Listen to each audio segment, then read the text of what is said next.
सभी को नमस्कार। राम राम, जय श्री राम।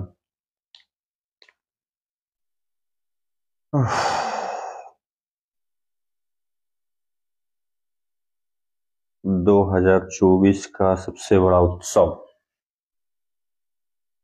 शुरू हो गया है।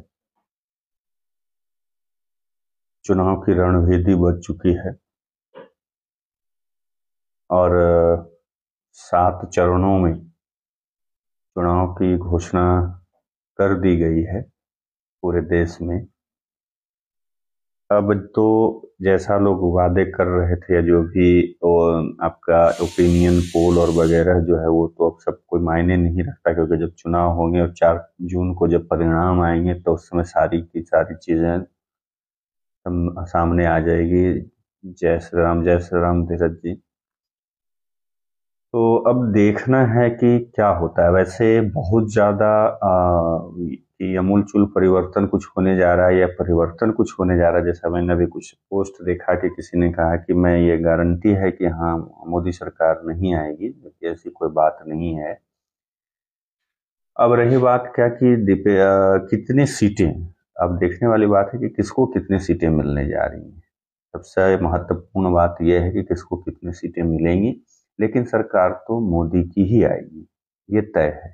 तो ये जितने भी लोग हैं, हाँ, दूसरे दल से जुड़े हुए हैं, उनका कहना काम है, लेकिन जनता अच्छे तरीके से जानती है कि मोदी, इवन की जनता छोड़ दीजिए, अगर वो अपने कार्यालय में बैठते होंगे दूसरे दल के लोग, तो वो भी इस बात को मानते होंगे कि नहीं भाई, आएगा तो मोदी। क्योंकि सामने विपक्ष में कोई ऐसा चेहरा नहीं है, कोई विपक्ष में ऐसे कोई नीति नहीं है, उनके पास कोई भी ऐसा कोई प्लान नहीं है जिससे कि वो आ सकते हैं, लौटेंगे सत्ता में या मोदी को मात दे सकते हैं। ऐसा कोई उनकी रणनीति नहीं दिख रही है, ना एकता है ना कुछ है। अब जैसे एक सिंपल सी बात है कि इलेक्ट्रॉल बॉन्ड जो आया है, एक नया भी जो चल रहा है, उसमें अब राहुल गांधी कह रहे कि ये चुनावी जो ये वसूली है। तो भाई वसूली, भाई तो आप भी हैं। अरे बीजेपी ने 6,000 वसूला तो 1,400 करोड़ आपने भी वसूला, ये तो तय है ना। किसने नहीं वसूला।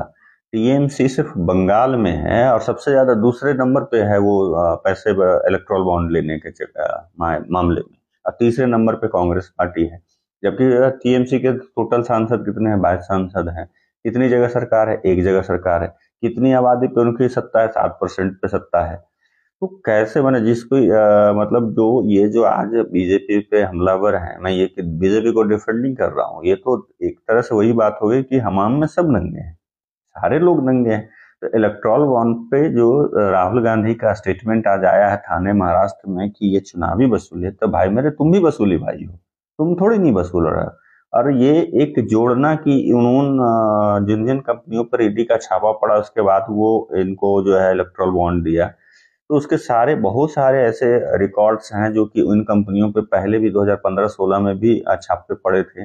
उस समय तो नहीं, क्योंकि इलेक्ट्रॉल बॉन्ड तो इधर से आया है, पहले कहाँ था, क्यों हुआ। और कांग्रेस के शासनकाल में भी छापे पड़े थे, तो उस समय इन लोगों को ये मानना चाहिए कि वो भी वही उसी चीज के लिए, पैसे के लिए छापे मरवा रहे थे। तो नहीं, खुद पे आती है तो वो बात नहीं होती है, लेकिन इधर का बात जो है उधर करना है कि भाई बीजेपी की सरकार है तो कहना है कि हाँ ये पैसे के लिए ये कर रही है।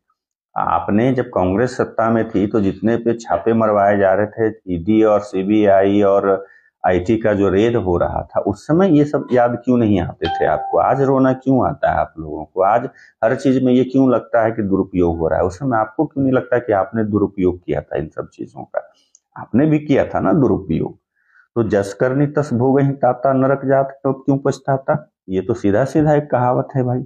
आपने जैसा किया वैसा आप काट रहे हैं, उनके साथ आपने जैसा व्यवहार किया वो आपको रिटर्न दे रहे हैं। तो ये गिव एंड टेक वाला मामला आपके साथ है, आप लोगों के साथ है। तो ये जो है इलेक्ट्रॉन बॉन्ड पे कोई भी दल नहीं, मतलब अभी जुम्मा जुम्मा कुछ दिनों की पार्टी है आम आदमी पार्टी, और वो सोचिए कि 65 करोड़ का इलेक्ट्रॉल बॉन्ड है, राजद का 75 करोड़ का इलेक्ट्रॉल बॉन्ड है, आपका टीडीपी 158 करोड़ है, कौन नहीं है। और सबसे बड़ी बात जो है, सबसे ज्यादा जो इलेक्ट्रॉल बॉन्ड दिया है वो किसको दिया है? बीआरएस को, जाके तेलंगाना के केसीआर की पार्टी को दिया है। आप इससे समझ सकते हैं कि कहाँ कहाँ क्या हो रहा है। और ये सिर्फ दूसरे के ऊपर मतलब दोषारोपण पर आरोप प्रत्यारोप की बात कर रहे हैं, आरोप लगा रहे हैं। खुद के मतलब चेहरा भी तो देखिए ना आईने में कि आपने भी तो वो वसूली किया ना, राहुल गांधी जी। और राहुल गांधी का जो हरकत है वो कभी प्रधानमंत्री बनने वाले नहीं है। वो पूरी इस अपनी जिंदगी में इस लाइफ में तो प्रधानमंत्री नहीं बन सकते। उनके किस्मत में प्रधानमंत्री बनने का कोई भी लकीर है ही नहीं। रही बात की और भी चीजें, जैसे चुनाव का जो अभी जो घोषणा अभी जो इधर आज हुआ है 7 चरणों में, पहला चरण में 102 सीटों पे होगा। अब इसमें है कि एक चीज और है, बिहार में क्या हो रहा है। जहां तक बिहार में मेरी समझ में जो कहता है कि यहाँ पे जो अभी तक तो आजकल में घोषणा हो ही जाएगा सीटों का बंटवारा क्या हुआ है, लेकिन जो मेरी समझ कह रही है कि 17 बीजेपी, 16 जदयू और आपका 5 जो है एलजेपी रामविलास, एक सीट हम, एक सीट आपका लोग ये है उपेंद्र कुशवाहा। यही हमें मुझे लगता है कि, और अगर नहीं ये पशुपति पारस मानते हैं तो एक सीट उन्हें भी वो लोजपा रामविलास के ही कोटे से जो 5 में है एक उन्हें दिया जाएगा, यानी कि 4 ये और फिर एक वो रहेंगे। ये आंकड़े जो है मुझे समझ में आ रहा है कि यही घोषणा होने वाला है। बाकी तो अब यार राजद का जो है जहां तक वो 28 सीटों पे चुनाव लड़ रही है, बाकी जो है कम्युनिस्ट और ये सब जो है बाकी सीटों पे चुनाव लड़ेगी। अब निर्भर करता है कि थोड़ा सा अब लिस्ट आ जाए कि हाँ कौन कौन से किस किस लोकसभा चुनाव से कौन लड़ रहे हैं। तो बहुत सारी खबरें हैं जो अफवाह हैं जो उड़ करके आ रही अफवाहें कि हाँ गिरिराज सिंह का टिकट कट रहा है, अश्विनी चौबे का टिकट कट रहा है, राधा मोहन सिंह का टिकट, इवन की आरके सिंह का टिकट आरा से। जहां तक कि आरा के लोग आरके सिंह के बारे में कहते हैं कि अगर वो निर्दलीय भी चुनाव लड़ेंगे तो इस बार जीतेंगे, और अगर बीजेपी उन्हें अगर टिकट नहीं देती है तो बीजेपी का वहां से हारना तय है। अब पवन सिंह जो हैं बीजेपी से जुड़े हुए लंबे वक्त से हैं, और उनके साथ जितने भी लोग हैं मतलब वो जितने उनके साथ, और बाद में उनके साथ बाद जो आए वो आज कहीं ना कहीं से सांसद हैं, लेकिन इनको टिकट कभी नहीं मिला। और इस बार जब उनको आसनसोल से दिया गया, पहले तो बोले थे मुझे कहीं से मिलेगा मैं चुनाव लड़ूंगा, लेकिन जब पश्चिम बंगाल में विरोध हुआ तो वो अपना नाम वापस ले लेते हैं, और अब जो है वो आरा से लड़ने की तैयारी कर रहे हैं और बोल रहे हैं कि कुछ भी हो मैं तो चुनाव लड़ूंगा।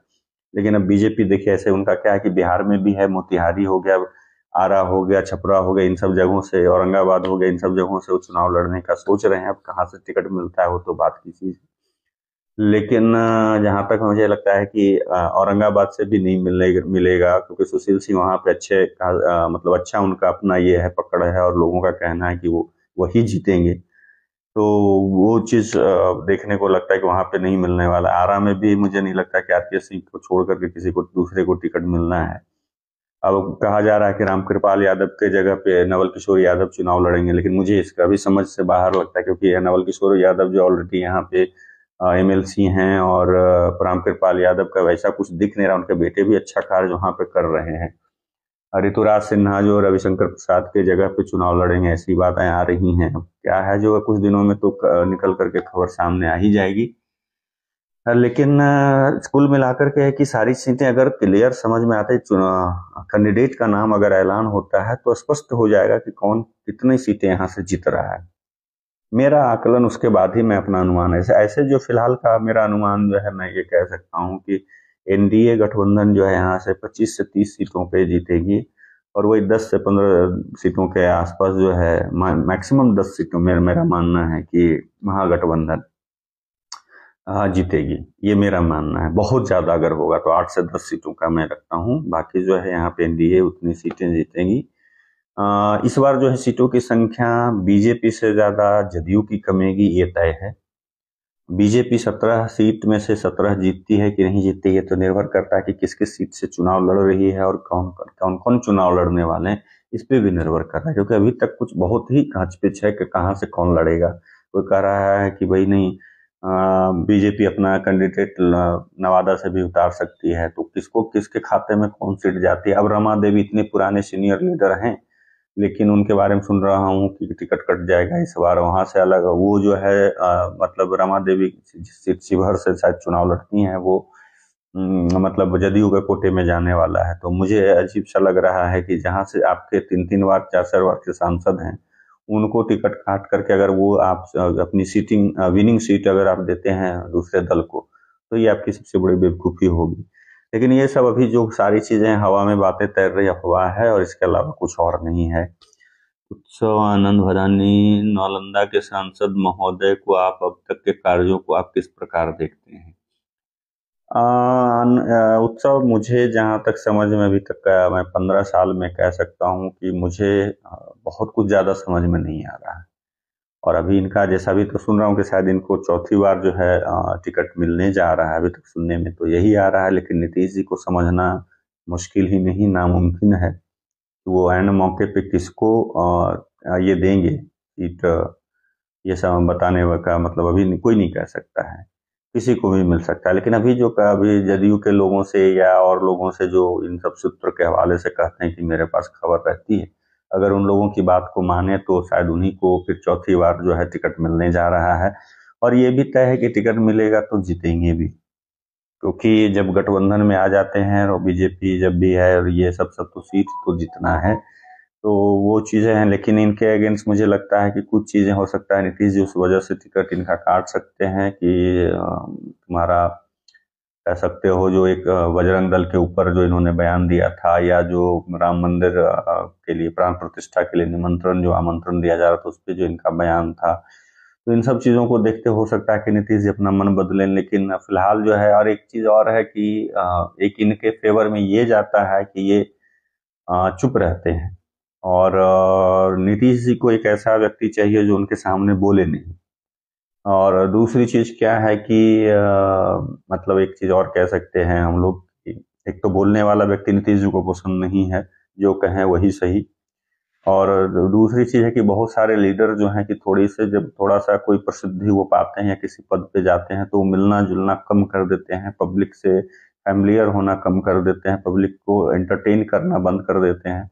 तो उन सब मामले में कम से कम ये जो हैं थोड़ा आगे हैं कि पब्लिक से मिलते जुलते हैं। लेकिन एक चीज और है, एक उत्सव जहां तक मैं बताना चाहता हूँ कि एक नाम और हवा में नया नया भी नाम ऊपर आया है, यहाँ के अस्थामा के विधायक डॉक्टर जितेंद्र कुमार का। पता नहीं अब कैसे ये नाम ऊपर आया है, क्योंकि अगर 4-5 नामों की बात करें जो कि चल रहा था चर्चा में, अगर नालंदा लोकसभा की बात हम लोग करें तो उसमें से आ रहे थे राजीव रंजन, जो पहले जदयू में थे, बीजेपी बीजेपी से फिर जदयू में गए, और इस्लामपुर के पूर्व विधायक उनका नाम था। तुम्हारा माननीय मंत्री श्रवण कुमार जी का नाम चल रहा था, मनीष वर्मा जी का नाम चल रहा था, फिर तुम्हारे ये इंजीनियर सुनील साहब का नाम चल रहा था, और ये कौशलेंद्र जी का तो है ही नाम।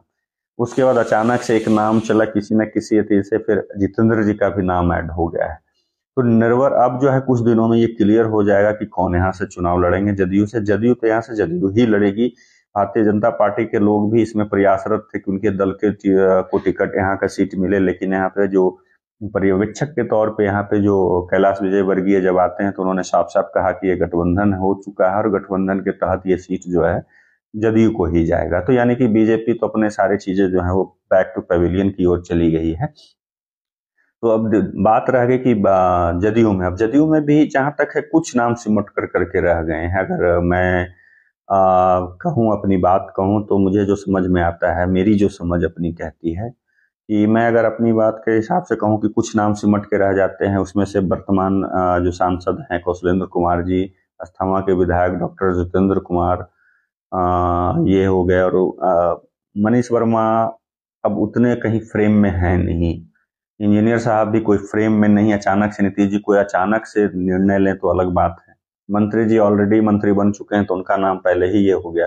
राजीव रंजन जी का एक उनके अगेंस्ट में जाता है कि वो पब्लिक से उतनी फैमिलियर नहीं है, वो सिर्फ मीडिया में रहने बस उनका एक काम है कि वो पेपर में छपास वाली बीमारी है, पैसे के बलबूते पे जो न्यूज छपवाते रहते हैं, उनकी एक जो इमेज बनी है यही बनी है। तो उनका भी नाम जो है लगभग मान के चलो कि कटा हुआ है। अब रह गए 3 नाम, कौशलेंद्र जी, जितेंद्र जी और इंजीनियर साहब, इंजीनियर सुनील साहब। तो अब इन तीनों नामों में से किनका नाम तय होता है ये देखने वाली बात है। हाँ, मैंने बताया उत्सव कि मनीष वर्मा का नाम भी है, लेकिन वो अब थोड़ा सा चले गए हैं क्योंकि उनके अगेंस्ट में जदयू के ही कार्यकर्ता हैं। लेकिन नीतीश जी कह देंगे तो जदयू के कार्यकर्ता थोड़ी उनके अगेंस्ट जाएंगे। लेकिन जदयू के कार्यकर्ता का कहना है कि हम दूसरे आरसीपी से नहीं चाहते, ये जदयू के लोगों का कहना है। तो वो भी मैंने बताया तो कि उनका भी नाम है। अजय जी कह पूछ रहे हैं कि आपके विश्लेषण में बढ़िया उम्मीदवार कौन है। अजय जी देखिए, मैं अभी ऐसे इस निर्णय पे तो मैं नहीं पहुंच सकता कि बढ़िया उम्मीदवार कौन है, और एक ही दल के जब सारे नेता हैं तो मैं कैसे कह सकता हूं कि कौन बढ़िया है कौन खराब है। क्यों? क्योंकि मैं इंजीनियर साहब का मैंने काम देखा नहीं पहले। अस्थामा विधायक का मैंने इधर जो है, जो अभी जितेंद्र जी का है, वो इधर मैंने पेपर में देखना शुरू किया कि उनका जो है काम के बहुत सारे न्यूज आ रहे हैं।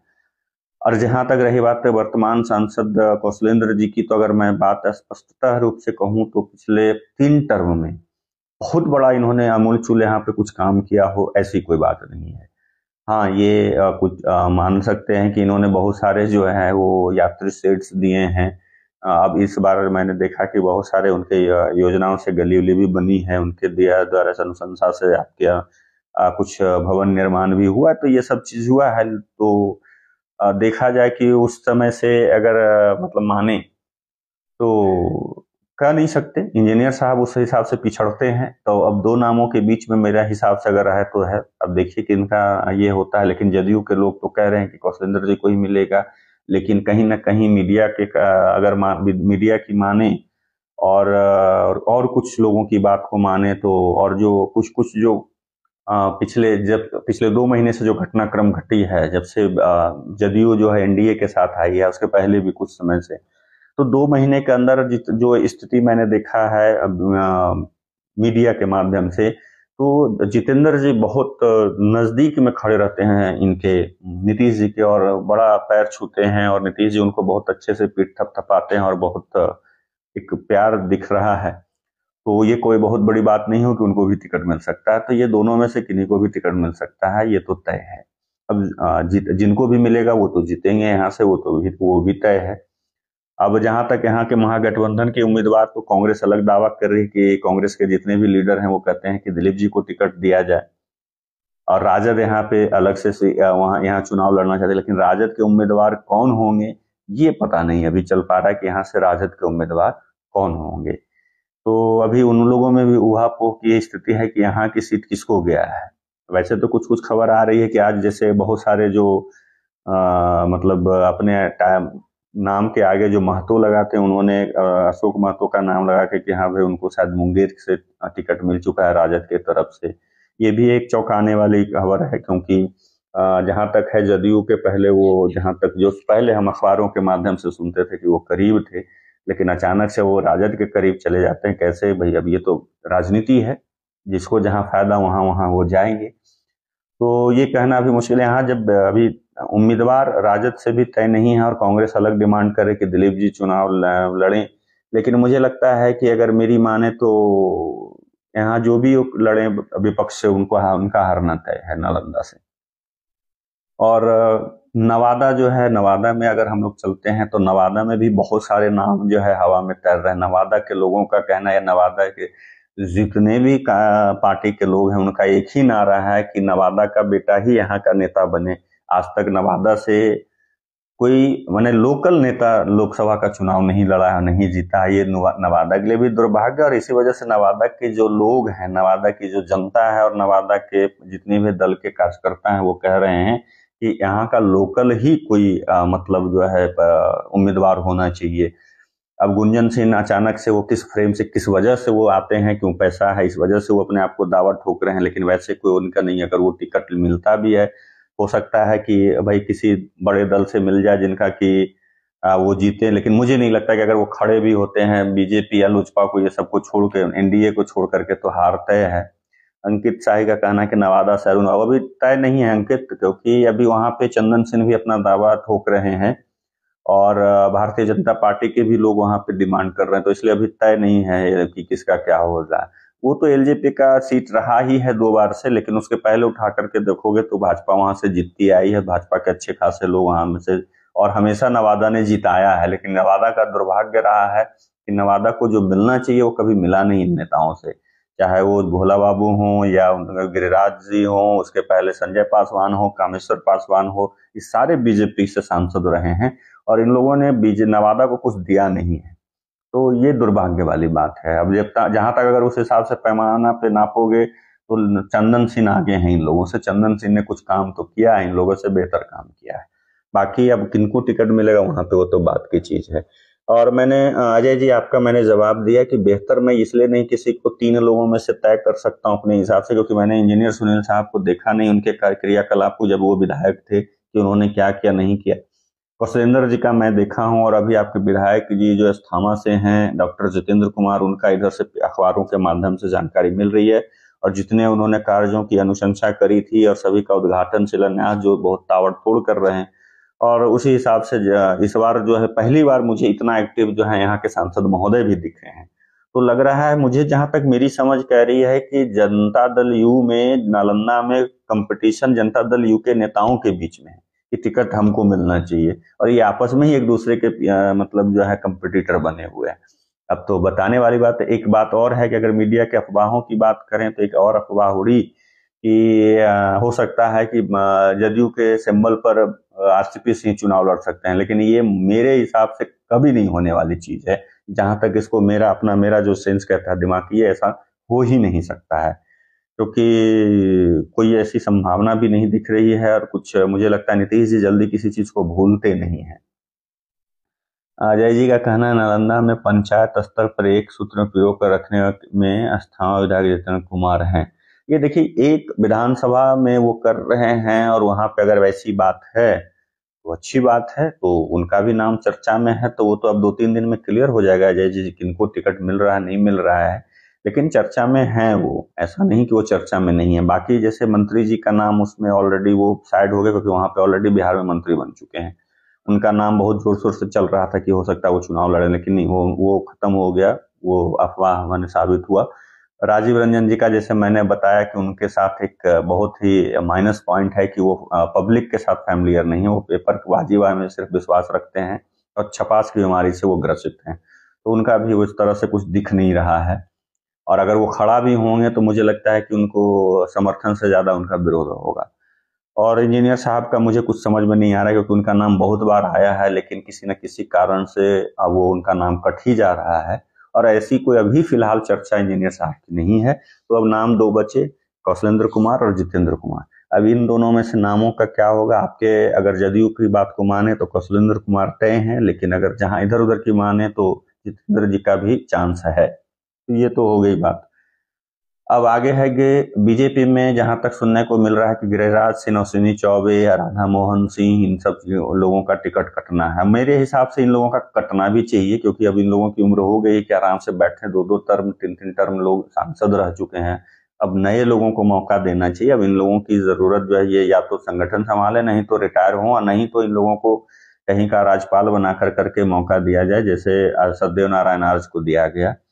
तो इस तरह से कर सकते हैं। अब बहुत सारे लोग हैं जो जातीय अनुवाद में आकर के गिरिराज सिंह के बारे में मतलब कि नहीं इनको मिलना चाहिए, लेकिन मुझे नहीं समझ में आता कि गिरिराज सिंह ने कभी किसी, ना तो जाति के लिए उन्होंने किया, ना क्षेत्र के लिए किया, और जहां भी वो गए हैं वहां पे बीजेपी में 3 धड़ों में बांटे हैं। चाहे वो जब नवादा में थे तो उन्होंने 3 धड़ों में बांट दिया। अभी वहां पे जब आपके क्या कहते हैं बेगूसराय में वो हैं, तो वो 3 धाराओं में बांट दिया। वो अपने साथ कुंदन कुमार वहां पे से विधायक हैं, उनको अपने साथ कर लिया। राकेश सिन्हा का अलग गुट है। एक संजय सिंह है, पहले वो विधायक हुआ करते थे, अध्यक्ष थे जिला के, वो अलग, उनको सेंटिंग कर दिया गया है, यही कर दिए हैं। तो यहाँ पे ये चीजें हैं कि यहाँ मतलब जहां भी गिरिराज सिंह जाते हैं वहां पे बीजेपी को तोड़ते ही हैं, और बीजेपी का तो भला नहीं करते हैं, साथ में जाति का तो कभी भला किए ही नहीं है। ये बात इनके अगेंस्ट में जाती है, और इनको अब हटाना भी चाहिए मेरे हिसाब से। अश्विनी चौबे, इन लोगों को सबको हटाना चाहिए। जैसा अंकित कह रहा है कि राधा मोहन सिंह चुनाव नहीं लड़ेंगे, लड़ना भी नहीं चाहिए। अगर वो लड़ने के लिए जिद करते हैं तो ये मूर्खता है कि लोगों को आगे आने देना चाहिए, नए नए लोगों को। लेकिन अब एक चीज और है, एक नाम जो है कि ना यहाँ बिहार में भी वो नहीं दिखेंगे। वो एमएलसी बने थे और उद्योग मंत्री रहते हुए बहुत अच्छा काम किया था शाहनवाज हुसैन ने, लेकिन उनको ना एमएलसी बनाया गया है, और ना समझ में आ रहा है। ऐसे तो खबरों की माने तो शायद उनको लोकसभा चुनाव लड़ाया जाए, लेकिन कुछ समझ में नहीं आ रहा कि कहाँ से लोकसभा चुनाव लड़ेंगे, क्योंकि गोपाल मंडल जो है वो भागलपुर से ताल ठोक रहा है। किशनगंज से जहां तक है तो मुझे लगता है कि इनका कमजोर हो सकता है दावा, लेकिन देखिए, या तो किशनगंज या उधर भागलपुर से इनको लड़ना चाहिए, चुनाव लड़वाना चाहिए बीजेपी को कि इनको। लेकिन अब पेंच फंसता है कि किस सीट पे, अगर जैसे एनडीए में जदयू नहीं आती तो बीजेपी के लिए थोड़ा आसान था कि अपने एक तो 30 सीटों पे या 20-25 सीटों पे खुद लड़ती, 30 सीटों पे, और बाकी 10 सीटों में सभी को जितना चाहिए था सीट उतना देने के बाद और जिसको जिसको चाहते तो वो लड़ा सकते थे। लेकिन अब पेंच फंस गया जदयू के आने से। अब कुछ खबरों की माने तो शायद जदयू को कह रहे हैं कि नहीं 12 सीटों पे, लेकिन मुझे नहीं लगता है कि 12 सीटों पे जदयू मानेगी। 16 सीट जीते हैं, सिटिंग विनिंग उनका अपना है, 16 सांसद हैं, 16 पे वो चुनाव लड़ेंगे, ये मेरा मानना है। और 17 बीजेपी का लड़ा था, 17 जीते था बीजेपी और 17 पे बीजेपी भी लड़ेगी। तो जो है यही यहाँ पे होने वाला है। और यहाँ पे मैंने जैसा बताया कि 30 सीट और 10 सीट, यही मेरा अपना मानना है। उसी में 1 2 4 ऊपर नीचे हो जाए ये नहीं मैं कह सकता। 30 सीट एनडीए और 10 सीट जो है महागठबंधन। बहुत सारे मित्र ने हमारे, एक बार मैंने जब ये पोस्ट किया तो उन्होंने कहा कि ऐसा नहीं है, 40 का 40 एनडीए। तो मैं इतना मैं जरूर करता हूँ कि वो भी मेरा पोस्ट पड़ा हुआ उसका स्क्रीनशॉट ले लें। और मैं अभी ये वीडियो रहेगा, डिलीट में नहीं मारता। मैं बार बार बोलता हूँ कि मैं बोलता हूँ तो डिलीट नहीं मारता हूँ। आकलन गलत होना सही होना ये अपनी जगह पे है, उसके चलते मैं वीडियो डिलीट मार दूं, पोस्ट डिलीट मार दूं, कतई नहीं। तो मैं ये जरूर कह सकता हूँ कि 40 की 40 सीटें एनडीए नहीं जीतेंगी। 30 सीट मैं दे रहा हूं एनडीए को और 10 सीट महागठबंधन को। उसी में से 2 3 4 5 सीट ऊपर नीचे लेके चल जाइए, किसी का ये कोई बहुत बड़ी बात नहीं हो सकती है। तो ये मेरा अपना मानना है। आप लोगों को क्या लगता है कि बिहार की 40 सीटों में कौन कितना, एनडीए को कितना और इंडी गठबंधन को कितना या महागठबंधन को कितना? आप जितने लोग हमें देख रहे हैं अगर आप कमेंट करके बताएं तो मैं उससे भी समझ में आएगा कि क्या आप लोगों का अनुमान क्या कहता है, 40 में से कितनी सीटें आप दे रहे हैं एनडीए को। अभी हमारे 10 मित्र लोग जुड़े हुए हैं, 10 से आग्रह है कि आप अगर कमेंट करके हमें बताएं तो थोड़ा सा मुझे भी आसानी हो, क्योंकि जब तक अब चुनाव चलेगा मेरा आकलन शुरू हो जाएगा, मतलब मैं करता रहूंगा।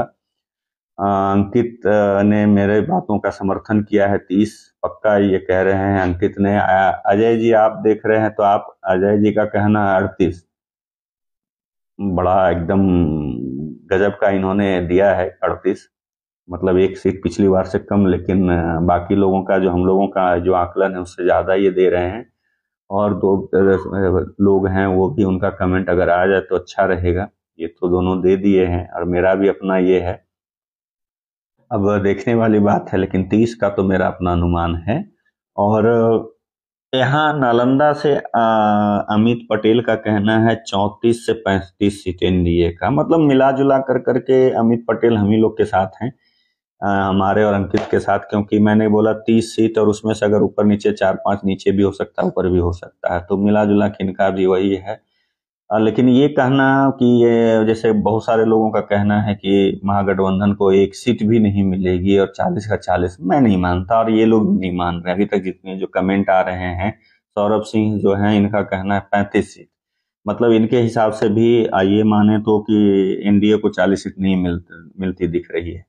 तो इससे इतना लोग, अगर अभी आप कमेंट अभी और अगर कोई देखेंगे तो वो भी कमेंट करेंगे, तो आप अनुमान लगा सकते हैं कि सिर्फ एक जो मीडिया में जो है ना, एसी में बैठ कर कर करके और 4-5 लोगों से ओवर द फोन पूछ कर कर करके और वो तय कर देते हैं ओपिनियन पोल के द्वारा कि यही होने वाला, जबकि ऐसी बातें नहीं होती। ग्राउंड लेवल पे जाना चाहिए, ग्राउंड पे जाकर के, जैसे अभी भी आज भी मैं अभी इधर कुछ समय मैंने लंबे इधर पिछले 1 साल से लोगों के बीच में बहुत ज्यादा जा रहा हूं। मैं कुछ दिन पहले भी करीब लगता है 8-10 किसानों, गांव के किसानों के बीच में था।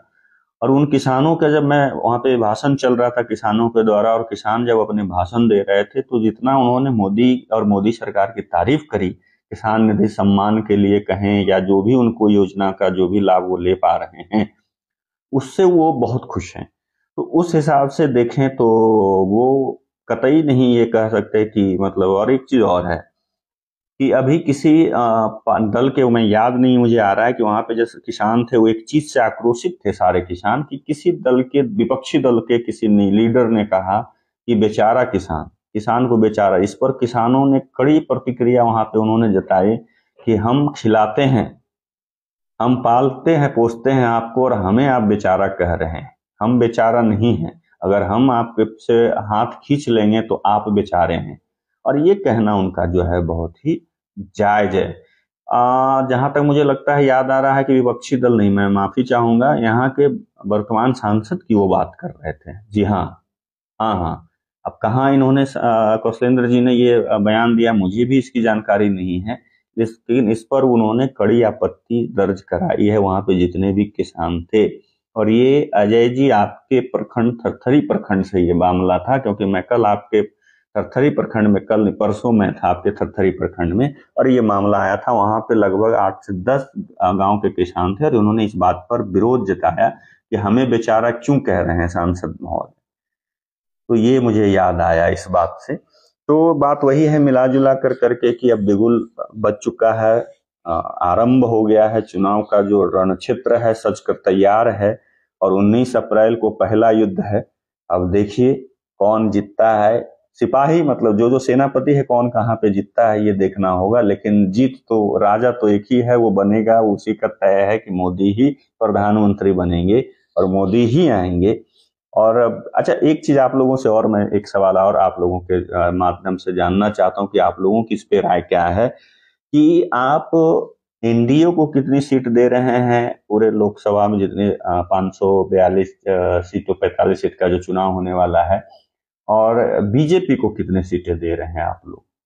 थोड़ा सा इस पर भी आप लोग अपनी राय दें तो मेरे लिए थोड़ा वो भी आसान होगा, किसके इसके मार्फत से जब भी मैं लाइव आऊंगा तो कैलकुलेट करके आखिर अंत में एक एग्जिट पोल तैयार करूंगा कि एनडीए को कितनी सीटें और बीजेपी को कितनी सीटें। मेरे जहां तक, मैं पहले अपनी बात कर लूं कि बीजेपी को 280 से 300 सीट दे रहा हूं और एनडीए को 350, 335 से 350 सीट। अब आप लोग क्या इस पर, आप लोगों की प्रतिक्रिया, आप लोग कितनी सीटें दे रहे हैं एनडीए को और बीजेपी को, थोड़ा सा आप लोग कमेंट करके बताएं, जरूर बताएं, मैं इंतजार कर रहा हूं। अभी भी 7 लोग अभी देख रहे हैं, फिलहाल आते जाते रह रहे हैं, तो जिनको भी मेरा ये प्रश्न सुनाई दे रहा है कृपया करके कमेंट करके बताएं कि कितनी सीटें आप दे रहे हैं एनडीए को और कितनी सीटें बीजेपी को। मैंने जैसा बताया बीजेपी को मैं अपनी तरफ से 280 और 300 के आसपास दे रहा हूं और एनडीए को 335 से 350। नहीं ठीक है जय जी, वो आ रहा है मतलब जागरूकता का नहीं, ये तो मेरा काम ही है कि मैं वही काम ही करता हूँ, किसान के लिए ही काम कर रहा हूँ। अजय जी आपसे ही सब ये सवाल है, आप ही बताइए आप कितना दे रहे हैं, क्योंकि अभी आप भारत भ्रमण पे हैं, आप बहुत सारे जगह पे जा रहे हैं, तो उस तरह से आप क्या लगता है कि बीजेपी कितनी सीटें जीत रही है और एनडीए को सीट कितनी मिल रही है। ऐसे जो है मोदी जी ने 370 का दिया है टारगेट और 400 प्लस का जो है एनडीए को दिया है टारगेट, आपको क्या लग रहा है। मैंने 280 से 300 दिया है और 335 से 350। तो आप अजय जी आप ही से शुरुआत करते हैं, फिर सौरभ जी भी लाइन पे अभी ऑनलाइन हैं, देखते हैं, आप कमेंट करके थोड़ा बताइए। आप तो भारत भ्रमण पे हैं, अभी अभी भी बाहर ही हैं कहीं आप, और आपके पास मैं जानता हूं कि बहुत सारे लोग, एनडीए 360, अब बीजेपी को कितना दे रहे हैं। 250 बीजेपी सौरभ सिंह कह रहे हैं, एनडीए को कितना दे रहे हैं सौरभ सिंह। हाँ हाँ 250 में देख लिया, 250 बीजेपी, और मतलब एनडीए को कितनी सीटें दे रहे हैं अजय जी, इन बीजेपी को आप कितनी सीटें दे रहे हैं कि आपके पास वहां पे जब आप जहां जाते हैं वहां पे लाखों की भीड़ होती है, वहां पे ये चर्चा तो जरूर चलती होगी।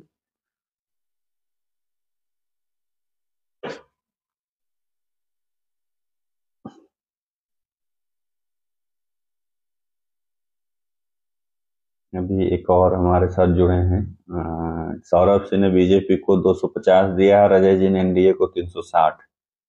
लगता है आज पता नहीं मिल पा रही कि नहीं, वो बाकी आगे वो बता नहीं रहे हैं कि एनडीए, सौरभ सिंह एनडीए के बारे में नहीं बता रहे हैं, अजय जी बीजेपी के बारे में नहीं बता रहे हैं।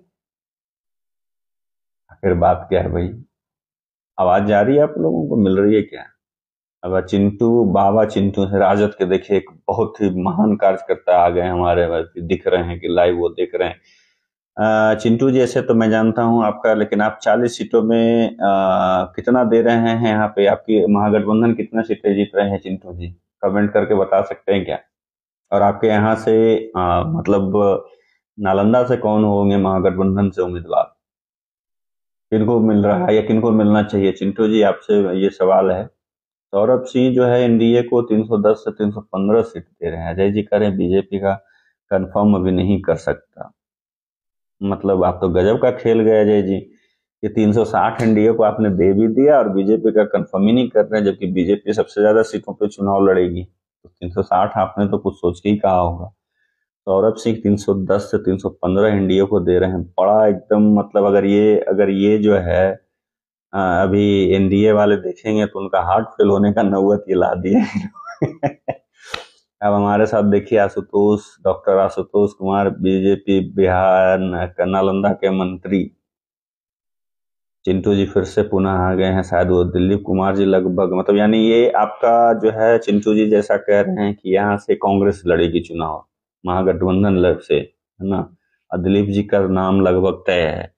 लेकिन जहां तक अखबार अगर खबरों की माने चिंटू जी, तो कहा जा रहा है कि नहीं, यहाँ से राजद के ही लोग लड़ेंगे और कांग्रेस ने दबाव बनाया कि यहाँ पे कांग्रेस को, क्योंकि कांग्रेस यहाँ चुनाव लड़ती रही है पहले, तो कांग्रेस ने डिमांड किया है और दिलीप जी का नाम आगे किया, और आपने भी उस चीज में आपने सहमति जताया है। लेकिन अभी तक तो मैं यही सुन रहा हूँ कि शायद राजद यहाँ से चुनाव में किसी कैंडिडेट को उतारे।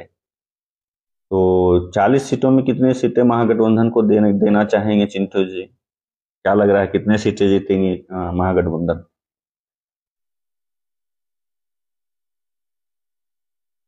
मेरे हिसाब से मैंने बताया है 10 सीट। आप कितनी सीटें देंगे चिंटू जी, आप अपने महागठबंधन को?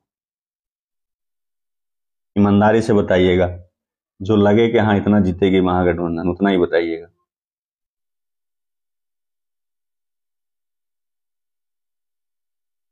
6? बहुत ईमानदारी से इन्होंने बताया, और ये खुद 6 का मैंने कह रहे हैं, मतलब मैं यानी 4 सीटें ज्यादा महागठबंधन को दे रहा हूँ। कमाल का है इनका, ऐसे ये पार्टी से जुड़े हैं तो इनका आकलन मेरे से तो बेहतर ही होगा। क्योंकि मैं उम्मीदवार के नामों का इंतजार कर रहा हूँ कि कौन उम्मीदवार कहाँ से चुनाव लड़ेगा। आशुतोष जी तो 40 में मैं पूछूंगा, बिहार में तो 40 की 40 कहेंगे, और देश में पूछूंगा तो ये कहेंगे 400 हम जीत रहे हैं। लेकिन 400 आप नहीं जीतेंगे और 40 की 40 सीटें यहाँ बिहार में नहीं जीतेंगे आशुतोष जी। लेकिन मैं फिर भी आपसे, जैसे चिंटू जी ने ईमानदारी से जवाब दिया, ये राजद से यहाँ पे है, नालंदा जिले में यहाँ पे पदाधिकारी हैं और आप जानते होंगे, तो इन्होंने ईमानदारी से कहा कि महागठबंधन यहाँ 40 में से 6 जीतेगी। आप यहाँ बिहार में एनडीए को 40 में से कितने सीटें दे रहे हैं डॉक्टर आशुतोष जी? क्योंकि आप देख रहे हैं मुझे, तो आपसे ये मैं जानना चाहूंगा। रविराज जी भी मेरे साथ जुड़ गए हैं, आपका भी स्वागत है। रविराज जी आप भी बताइए, 40 में से ईमानदारी से, जैसे चिंटू जी ने बताया है ईमानदारी से, वैसे ही आप दोनों से ईमानदारी से पूछ रहा हूँ कि 40 में से कितने सीटें बिहार की एनडीए को देना, मतलब लग रहा है कितनी सीटें जीतेंगे? ईमानदारी से बताइएगा, 40-40 मत बोलिएगा, वो होएगा ही नहीं, क्लियर नहीं होगा वो। कमेंट करके बताइए थोड़ा। डॉक्टर आशुतोष जी और रविराज जी दोनों से ये सवाल है मेरा।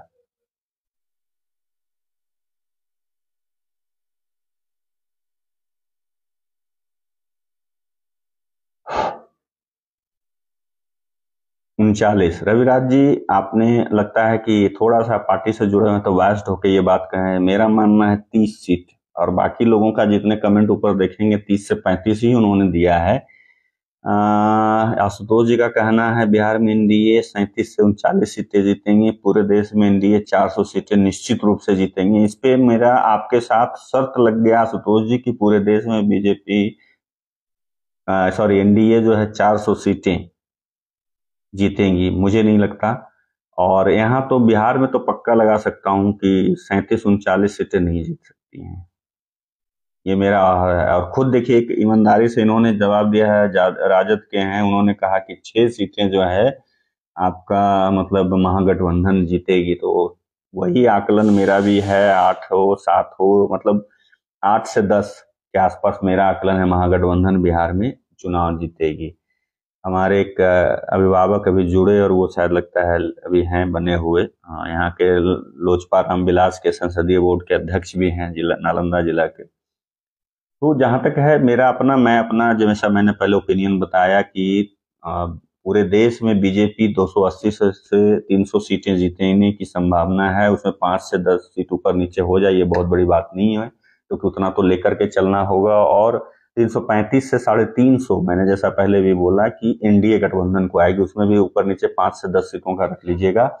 और बिहार में मैं 30 सीटें एनडीए को मान के चल रहा हूँ कि उसमें 5 सीटें ऊपर नीचे हो जाएं, और महागठबंधन को 8 से 10 सीटें, उसमें से ऊपर नीचे जो भी 4 से 5 सीटें हो जाए, यही है मेरा ये आकलन है। और मैं इस चीज पे तटस्थ हूँ। मैं बार बार कहता हूँ कि मेरा स्क्रीनशॉट ले लीजिए या ये जो वीडियो है पड़ा रहेगा, मैं डिलीट नहीं मारूंगा। अगर मेरा अनुमान गलत होगा तो मैं स्वीकार भी कर लूंगा, इसमें कोई बहुत बड़ी बात नहीं है।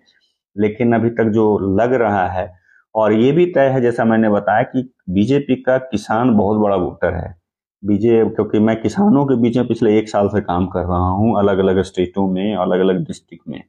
तो उस हिसाब से मैं कह सकता हूँ कि किसान आज के डेट में सबसे बड़े वोटर बीजेपी के हैं। वहां पे लोकसभा के चुनाव में जहां तक है वो पार्टी को नहीं, मतलब ये नहीं कह सकते कि हम वो लोकल जाति को देख रहे हैं, वो देख रहे हैं ऊपर में नरेंद्र मोदी को, सिर्फ नरेंद्र मोदी को। जब कल भी मैं जैसा बताया, परसों जब मैं थरथरी प्रखंड में था, उसके पहले मैं आपका राजगीर प्रखंड में था, उसके पहले मैं आपका बिंद में था, उधर साहिबगंज की बात कर लीजिए, गया की बात कर लीजिए, इन सब जगहों पे मैं किसानों से मिलता रहता हूँ, लोगों अच्छे खासे किसानों से मिल रहा हूँ। लगभग हमारे संपर्क में लगभग आप मान के चलें कि करीब 4-5 हजार किसान से मैं बात हमेशा करते रहता हूँ। तो उन लोगों की बात को अगर माने, और उन लोगों का जब मैं भाषण सुन रहा था, जैसा मैंने उससे आप लोगों से पहले बताया, साझा किया, लेकिन अभी जो जुड़े हैं उनसे भी साझा कर दूं कि वो नरेंद्र मोदी के फेवर में इतना ज्यादा हैं, और उनकी योजनाओं का जितनी भी, जैसे कल मैं एक बात क्या हुआ जो कि पता ना, अब तो चुनाव आ गया, अगर मैं क्या कहते हैं कि वो बोलूंगा तो पता नहीं, अब तो चुनाव घोषणा हो गया। लेकिन एक बात वहां पे मैंने जो देखा, एक मुझे बड़ा अच्छा लगा कि मैं बैठा हुआ था, उसमें भाषण चल रहे थे, किसानों का चल रहा था, और मैं सुन रहा था लोगों की बात को, मैं अपनी बात रख चुका था कि उसी बीच में अचानक से एक मध्य ग्रामीण बैंक के एक मैनेजर वहां पे आते हैं, और वो अपनी पूरी लिस्ट लेके मेरे से बोलते हैं कुछ बोलने का मौका चाहिए। मैंने उन्हें दिया, और वो कहने लगे कि एक कोई योजना प्रधानमंत्री जी के द्वारा आया है, जिससे कि इन लोगों को बहुत ही कम इंटरेस्ट पे लोन दिया जा रहा था। ये मुझे पता नहीं बोलना चाहिए था, नहीं बोलना चाहिए था, लेकिन मुझे लगा आप लोगों से साझा कर दूं। तो ये चीज है, इस वजह से मैं बोल रहा हूँ कि किसान इनको जो ये कह रहे हैं ना कि बॉर्डर पे बैठ करके किसान, वो किसान सिर्फ नहीं है। इन बात को थोड़ा सा ध्यान में रखिएगा कि सिर्फ वही किसान नहीं है, वो कुछ लोग हैं, चंद 5% है जो कि वहां पे राज करते हैं, वो उस मंडी में, वो लोग वहां पे धरना प्रदर्शन में शामिल है, किसान नहीं है।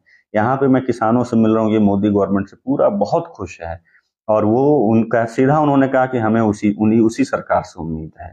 तो इस वजह से मैं कह सकता हूं कि किसान बीजेपी के साथ है। ये जो कितना भी मीडिया में कह ले, ये कितना शंभू बॉर्डर, फलना बॉर्डर, ढिकना बॉर्डर कर ले, ये कुछ होना है नहीं। अब इसमें जरा सा हम लोगों का कमेंट आया है, मैं थोड़ा पढ़ लूं कि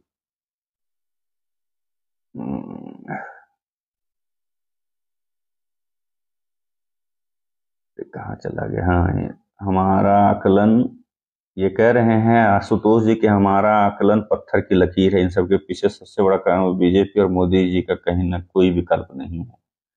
आपकी पत्थर की लकीर वो तो देखी जाएगी। और अब जो है यहाँ पे आ गया,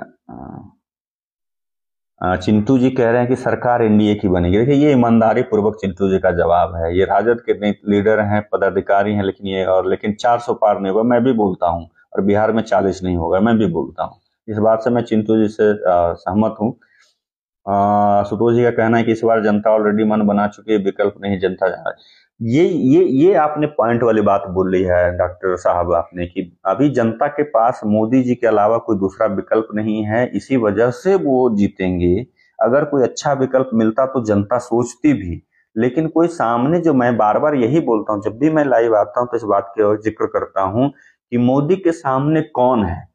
मोदी के सामने देखिए कि है कौन, राहुल गांधी। क्या राहुल गांधी को देश प्रधानमंत्री बनाएगा? जो आज इलेक्ट्रल बॉन्ड पे वो बोल रहा है कि यहाँ पे चुनावी वसूली है, जबकि कांग्रेस ने भी 1400 करोड़ के आसपास वसूला है, तो खुद वो वसूली भाई है। तो किस हिसाब से उस बंदे को लोग चुने?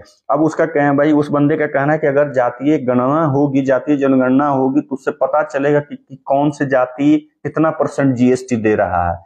मतलब ये सर पकड़ने वाली बात है कि साला जातीय जनगणना से जीएसटी का क्या लेना देना है, और उससे ये कैसे पता चलेगा कि जीएसटी कौन कितना दे रहा है। मतलब वो आदमी कब क्या बोलेगा, अगर देश की बागडोर उस आदमी के हाथ में चल जाएगी, कब क्या कर देगा पता नहीं। अचानक से रात में कहेगा कि चाइना के लिए बॉर्डर खोल दो, सैनिक अंदर तक घुसा दो, कुछ से पाकिस्तान को बुला करके अपने यहाँ सुला देगा, कोई ठीक नहीं उस आदमी का है भाई। इसलिए यही सबसे बड़ी बात, ये अक्षर से सत्य है कि मोदी का भी विकल्प सामने नहीं। अगर अच्छा लीडर कोई होता, अच्छा विकल्प आगे सामने दिया जाता तो मतलब होता टक्कर। लेकिन फिर भी मैं बोलता हूँ कि होता टक्कर, जीतना तो तय, मैंने मोदी सरकार बनना एनडीए की है और मोदी की बनना, प्रधानमंत्री बनना था, लेकिन टक्कर होता। फिलहाल जो है कांग्रेस ने जो जितना, जैसे नीतीश जी ने जो पूरा मेहनत किया था कि इंडी गठबंधन को लेकर करके, उसको ये कांग्रेस वालों ने ध्वस्त कर दिया, उसको कहीं नहीं रखा। अगर कांग्रेस ये थोड़ा सा दरिया दिली दिखाता कि हमारा जो सिक्का खोटा है इसको हटाओ साइड में और किसी दूसरे को आगे बढ़ा दो, ठीक है, नीतीश जी को संयोजक ही बना देता या प्रधानमंत्री का उम्मीदवार ही बना देता, रहे बनना नहीं बनना तो जब ये तय था कि हाँ आएगा तो मोदी ही, लेकिन एक बार बना तो देखता, एक बार ट्राई तो करता कि कितने वोट जो है अगेंस्ट में जाते हैं या टक्कर क्या होती है। लेकिन वो भी मौका कांग्रेस ने नहीं दिया। इससे तय ही नहीं कर पाएगा कि क्या होने वाला है, इससे पता तो चलता कि हाँ क्या होता। तो यहाँ पे कांग्रेस खुद इस चीज के लिए मतलब सबसे बड़ी जिम्मेदार है, और कांग्रेस खुद चाहती है कि भारतीय जनता पार्टी की सरकार हो। और इसीलिए राहुल गांधी जितना घूमेंगे, जितना बोलेंगे, जितना बयानबाजी करेंगे, वो बीजेपी को फायदा सब दिन पहुंचाई है, पहुंचाती है, पहुंचाती रहेगी। कांग्रेस को या किसी दूसरे लीडर को, कोई ना कोई ऐसे लीडर को लाना चाहिए जो कि नया हो चेहरा, एकदम उसके पास विजन हो, क्लियर विजन हो, जो अपनी बातों से जवाब दे सके। ऐसे लीडर को लेकर करके विपक्षियों को सामने आना चाहिए। अब जैसे मान के चलो कि करना क्या नहीं करना, मैं एक उदाहरण आप लोगों के सामने देना चाहता हूं कि बिहार में उसका उदाहरण तेजस्वी यादव ने दिया कि कुछ न किसी आगे बढ़ करके जिस तरीके से उन्होंने फ्रंट फुट पे खेला, जिससे कि उनकी सीट भी ज्यादा आई और वो दिखाया। आज उनके पाले में गेंद है, उन्होंने बताया। 17 महीने जो बना, 17 साल का जो उन्होंने एक गेम खेला, और ये मैं पहले से बोलता आ रहा था कि ये जो इस बार नीतीश जी उनके साथ गए हैं, उनको नीतीश जी ने गेंद उनके हाथ में थमा दी। जब कल नीतीश जी अलग होंगे, ये भी मुझे मालूम था, मैंने बोला था पहले ही कि नीतीश जी अलग फिर से होंगे इस गठबंधन से। लेकिन जब ये अलग होंगे तो तेजस्वी यादव के फेवर में बिहार की जनता 25 में होगी, और ये चीज देखने को मिल रहा है। लेकिन लोकसभा में तेजस्वी यादव के फेवर में नहीं रहेगी, ये भी उतना ही सच है, ये भी तय है। लेकिन 25 में राजद को फायदा होगा, ये भी निश्चित है। तो बीजेपी यहां ने अपने पैर पे भी कुल्हाड़ी मारी नीतीश जी को सांस लेकर के। देखिए, ये मैं नहीं कहूंगा आशुतोष जी, तेज प्रताप यादव जी को चेस्ट में, मतलब उनके हार्ट में प्रॉब्लम कुछ आया था, वो जाकर के एडमिट हुए, उनको सांस लेने में दिक्कत थी, डॉक्टरों का रिपोर्ट है, ये आप उसको नहीं कर सकते। ममता दीदी का मान सकते हैं कि उनका संयोग प्रयोग हो सकता है, क्योंकि वो अभी पिछले कुछ चुनाव में, हर चुनाव के पहले वो अपने आप को एक्सीडेंट तो हो सकता है, उनका एक टोटका होगा, ये मैं मान सकता हूँ। लेकिन तेज प्रताप यादव के बारे में मैं ये नहीं मान सकता, क्योंकि मैं वो पूरा पढ़ रहा था, इधर उधर देख रहा था, तो वो अच्छा देर तक हॉस्पिटल में रहे हैं। और डॉक्टर ने इस चीज का माना कि ऑक्सीजन लेवल उनका लो हो गया था, ब्लड प्रेशर लो हो गया था, जो कि उनको ऑक्सीजन लगाना भी पड़ा। बाद में ब्लड प्रेशर बढ़ने के लिए उनको दवाइयां भी दी गई। तो ये इस पर कम से कम कमेंट नहीं हो। ममता बनर्जी के बारे में मैं जरूर कह सकता हूँ कि मैंने देखा है विधानसभा चुनाव में, पंचायत चुनाव में, कि जरूर चुनाव से पहले जो है वो कुछ ना कुछ एक इधर उधर चोट वोट लगा करके मीडिया में आ जाती है मीडिया में, और उसके बाद ये टोटका उन्होंने वो प्रयोग किया है, और ये चल रहा है, संयोग नहीं, वो उनका एक प्रयोग है। लेकिन तेज प्रताप यादव के बारे में ये मैं नहीं मानता कि वो उनका स्टंट था। उनके वो, अच्छा, तेज प्रताप के स्टंट से क्या उनको मिलेगा? अगर वो बीमार पड़ जाएंगे तो क्या लालू जी थोड़ी है कि उनके से पोलराइज हो जाएगा? अगर ठीक है 40 की 40 सीटें यहाँ से जीत भी जाएंगे, महागठबंधन एक होने वाला नहीं है, लेकिन मैं एक उदाहरण के तौर पे आपके लिए छोड़ता हूँ कि अगर जीत भी जाएगी तो क्या सरकार बना लेगी? नहीं ना बना पाएगी। तो ये कहीं से ये नहीं कहना कि स्टंट है वो। और ममता बनर्जी के लिए इसलिए कहना क्योंकि उसको अपने सीट से मतलब है, बाकी किसी के मतलब से नहीं है। चिंटू जी कह रहे हैं अभी शिक्षा विभाग ने इंटर पढ़ाई के लिए जो नियम लाया गया है कितना सही, आप हमारे में आप राय जानना चाहता हूँ। मैं अभी इसको पढ़ा नहीं हूँ चिंटू जी, इसलिए इस पर मैं बयान देने के स्थिति में नहीं हूँ। मैं पढ़ूंगा तो बिल्कुल बयान दूंगा, मैं अभी इसको पढ़ा नहीं। कि अभी थोड़ा सा, क्योंकि मैंने जैसा बताया कि थोड़ा इधर मैं ज्यादा क्षेत्र भ्रमण में मतलब हूँ, जहां जहां मुझे जाना पड़ता है किसानों के बीच में, तो मैं वहां पे हूँ, ग्राउंड में हूँ, गाँव में ज्यादा समय बीत रहा है मेरा। तो मैं ये पढ़ा नहीं हूँ, मैं जरूर पढ़ कर करके इस पर अपनी बात रखूंगा कि ये शिक्षा विभाग ने इंटर पढ़ाई के लिए जो क्या नियम लाया है, और पढ़ करके फिर इस पर मैं बयान दूंगा। तो चलिए, आप लोगों से बात कर करके, आप लोगों के चीज़ों को जान करके, बिल्कुल निकी साहिल कह रहे हैं कि बिल्कुल परफेक्ट बात बोले, बहुत बहुत धन्यवाद। कि मैं ये भी इनका भी कहना है कि बीजेपी को नीतीश कुमार के साथ नहीं जाना चाहिए था। ये बीजेपी ने खुद पैर पे कुल्हाड़ी मारी है, मेरा हमेशा से मानना है। और तेजस्वी यादव को इन्होंने एक माइलेज दिया है और 25 में उसका दिखेगा असर, ये मेरा अपना मानना है, तय है। अब आगे आने वाला समय में देखिए क्या होगा। और मैं तो ये भी मानना मेरा अपना है कि लोकसभा चुनाव के बाद 25 चुनाव के पहले फिर से ये गठबंधन इधर उधर होगा, ये तय है। लेकिन जो अगली बार गठबंधन टूटेगा तो उसमें दो मतलब एक दल जो इधर से उधर होते हैं वो उस दल का दो धड़ा होना तय है, ये मेरा भी अपना मानना है। अभी से प्रोडिक्शन है मेरा, ये कितना सच होगा ये तो आगे वाला। अभी तक तो जितनी बातें बोला हूँ सच ही हुआ है, पिछले जितने भी चुनाव से बोल रहा हूँ। और ये मेरा मानना है कि अगर इस बार गठबंधन से ये अलग होते हैं नीतीश जी, तो जदयू का दो धड़ा, एक धड़ा जो है बीजेपी, एक धड़ा जो है राजद के साथ जाएंगे। और ये भी तय है कि ये इसके बाद लोकसभा चुनाव के बाद लास्ट आते आते जो है विधानसभा चुनाव के पहले ये गठबंधन टूटेगी और फिर से ये होगा। और उसी समय फिर चुनाव मध्यावधि होने की संभावना, मध्यावधि चुनाव होने की संभावना है। हाँ बिल्कुल बिल्कुल, मैं इस बात को बिल्कुल मान रहा हूँ कि 25 में राजद को फायदा होगा, बिल्कुल होगा। और 17 साल के सवाल पे जवाब नहीं बन रहा है इन लोगों को, ये तय है। कैसे आप कहेंगे? क्योंकि नीतीश जी ने खुद बोला था 2020 के चुनाव में कि अपने बाप से पैसा मांग कर करके लाओगे, कहाँ से दोगे नौकरी, हमारे पास पैसा नहीं है तो नौकरी कहाँ से दोगे, इस तरह की बातें उन्होंने की थी।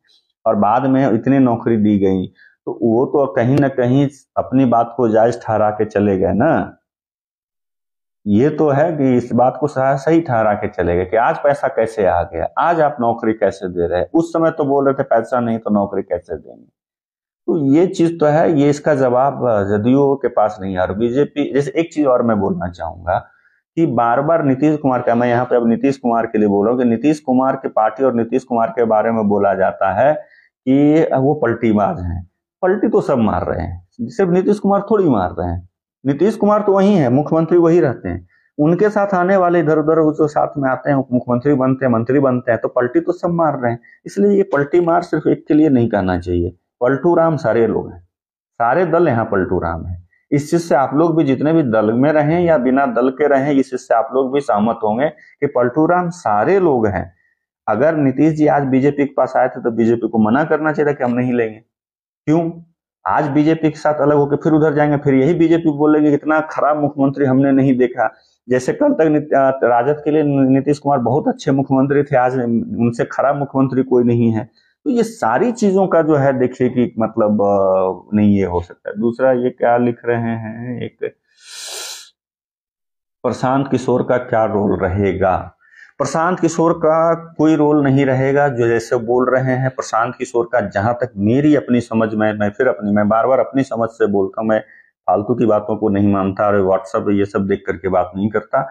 मैं अगर प्रशांत किशोर का, जहां तक मैं उसको कोई चुनावी रणनीतिकार नहीं मानता। वो बहुत बड़ा ना एडवर्टाइजर जरूर है, वो एडवर्टाइज कर सकता है, टेक्निकल देख सकता है, टेक्निकल टीम को संभाल सकता है, ये जरूर उसमें कला है।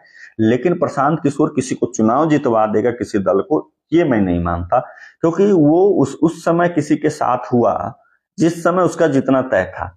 2014 उठा के देखिए, मोदी का जितना तय था, क्या उसमें प्रशांत किशोर का क्या योगदान था? सिर्फ एक स्लोगन दिया था, चाय पे चर्चा, उससे मोदी जी जीत गए।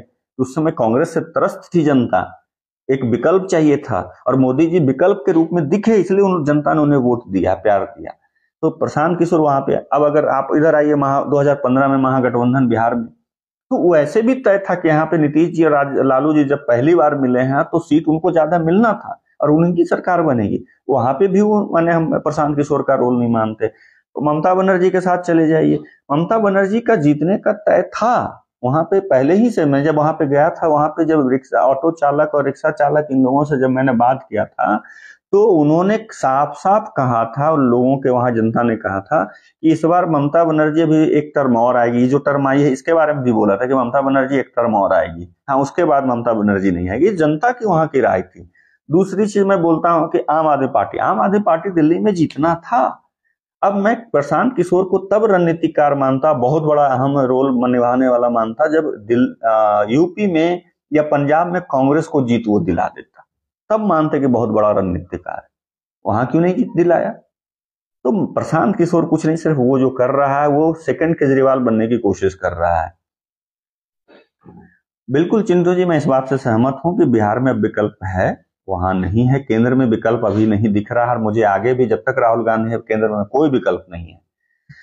आशुतोष जी का कहना है कि भारतीय जनता पार्टी पलटी नहीं मार नहीं रही है, तो क्यों मार? खैर देखिए आशुतोष जी, मैं इसी बात में मैंने थोड़ा आपसे, मैं थोड़ा इसमें नाराज हो जाता हूं कि पलटी नहीं मार रही, तो आप अपने पदाधिकारियों को, अपने दल के शीर्ष नेतृत्व को क्यों नहीं समझाए कि क्यों गए, क्यों गए? नहीं लेते ना। कुछ दिन पहले तक तो आप ही का पोस्ट अगर उठा के देखिए ना, कितना आपने क्या नहीं लिखा नीतीश कुमार के लिए, जनता दल यूनाइटेड के लिए क्या नहीं लिखा, और आज अपना नीतीश कुमार का माला जप रहे हैं आप बैठ कर करके। कैसे आप बोलिएगा? हैं? पलटी मार बिल्कुल है। भारतीय जनता पार्टी भी, राष्ट्रीय जनता दल भी, सब पलटी मार है। इसलिए ये नहीं कह सकते हैं कि आप नहीं, अगर पलटी मार, मैं तब मानता जब इस बार भारतीय जनता पार्टी बोलती कि मैं आपके साथ नहीं आऊंगा, माफ कीजिए, आपको अगर रहना उधर रहिए, ना तो चलिए चुनाव में चलते हैं, कहते ना। तो आपको मैं ये बता दूं, आपको शायद पता भी होगा कि जब दिल्ली में आपके नेताओं के साथ, भाजपा के नेताओं के साथ बैठक हुआ, तो आपके सारे विधायक सुर में यही बोले थे कि नहीं, हम चुनाव नहीं चाहते, चुनाव नहीं होना चाहिए। क्यों नहीं होना चाहिए था? आज आप अलग होते तो आपके बहुत सारे लीडर जो हैं आज चुनाव लड़ रहे होते, यहां से 30 सीट पर आप लड़ते, तो आज बहुत सारे लीडरों को या नए नए लोगों को मौका मिलता। आज वो खत्म कर दिया ना भारतीय जनता पार्टी ने। ये क्यों नहीं मान ले? क्या हकमारी किसकी हुई? आपके दल के कार्यकर्ताओं की। क्या इससे भी आप बोलिएगा कि नहीं हुआ है? जो चुनाव इतने दिनों से, जब से नीतीश जी अलग हुए, तो मेहनत क्षेत्र में कर रहे थे, उसकी हकमारी किसने की? आपके दल के लोग सिर्फ उधर जाकर के ना हकमारी कर दिया। तो कैसे आप बोल रहे हैं? आप एक कार्यकर्ता होने के नाते कम से कम कार्यकर्ता का दुख को तो समझिए कि सत्ता के लिए इधर से इधर, इधर से इधर, इधर से इधर। कुछ तो रहना चाहिए, अपना स्टैंड होना चाहिए कि नहीं, अगर गलत है तो गलत है, नीतीश जी गलत है तो है, मानने को तैयार नहीं। जब मौका मिला तो हाथ चले गए उधर। पगड़ी क्यों नहीं खोल रहे हैं? या पगड़ी बोले थे खोलेंगे तभी जब नीतीश जी को सत्ता से अपदस्थ कर देंगे, तो कहेगा पगड़ी नहीं अभी खोल रहे हैं, यानी कि साथ में रह करके उनके खिलाफ कुछ षड्यंत्र रच रहे हैं आपके प्रदेश अध्यक्ष। इस बात को आप मानते हैं कि आपके प्रदेश अध्यक्ष जब पगड़ी अभी तक नहीं खोले हैं, तो इसका मतलब नीतीश जी को अभी भी वो हटाने के लिए साजिश रच रहे हैं? कहाँ है? आज भी मीडिया में बाइट है सम्राट चौधरी जी का कि मैं ये पगड़ी तभी खोलूंगा जब नीतीश जी को सत्ता से उठा फेंकूंगा, उखाड़ फेंकूंगा। सत्ता से उखड़े नहीं, खुद उनके साथ बगल में बैठते हैं मुख्यमंत्री बन करके। इसलिए आशुतोष जी, कम से कम अपने कार्यकर्ताओं, आप भी एक कार्यकर्ता हैं, अगर कल आप मेहनत करते हैं, आपको मौका नहीं मिलेगा, तो ये दुखद है। इस चीज को समझिए कि जो इतने दिनों से यहाँ पे पूरे बिहार में अपने लिए पूरा मेहनत कर रहे हैं, और उनका अचानक से मतलब ये छीन लिया गया मौका, ये गलत है। वो तो देखिए सदैव आपके हाथ में और ऑप्शन भी नहीं है आशुतोष जी, कि आप शीर्ष नेतृत्व जो कहेगा वही होगा। आपके कहने, आपने उनका सम्मान करिए मत करिए, आपके हाथ में कुछ है नहीं। तो खैर जो भी है, मैंने जैसा बताया, अभी जितने लोग, अभी आगे आने वाले जो भी लोग हैं, अभी जितने अभी ऑनलाइन है, फिर आपके लिए सवाल छोड़े जा रहा हूं कि एनडीए को बिहार में कितनी सीटें, महागठबंधन को कितनी सीटें, पूरे देश में बिहार एनडीए को कितनी सीटें, और भाजपा को कितनी सीटें, आप लोग कमेंट करके बताइए। आज के लिए इतना ही, फिर मिलेंगे, तब तक के लिए जय सिया राम, सबको शुभ रात्रि।